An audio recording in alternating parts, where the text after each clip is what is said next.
السلام علیکم، میں ہوں حسن تنوری اور آپ دیکھ رہے ہیں K22 نیوز۔ خبر شامل کرتے ہیں سعودی عرب سے، جہاں ساحلی شہر جدہ میں کرسمس کی تقریب منعقد ہوئی۔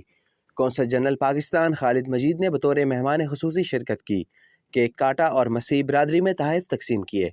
پاکستانی قونصلیٹ جدہ میں منعقد تقریب میں مسیحی برادری اور جدہ کی سیاسی و سماجی شخصیات نے بڑی تعداد میں شرکت کی۔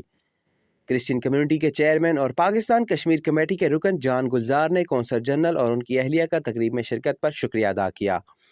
اس موقع پر مہمان خصوصی خالد مجید کا کہنا تھا کہ تعلیم، صحت، سماجی بہبود اور دیگر شعبوں میں مسیحی برادری کی کاوشیں قابل تعریف ہیں اور یہ کمیونٹی پاکستان اور میزبان ملک سعودی عرب کے قوانین کا بھرپور احترام کرتی ہے۔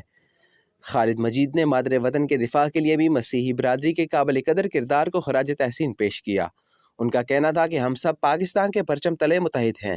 تقریب کے اختتام پر کرسمس کا کیک کاٹا گیا اور قونصل جنرل جدہ نے شرکاء میں تحائف تقسیم کیے۔ خالد نواز چیمہ، K22 نیوز، جدہ۔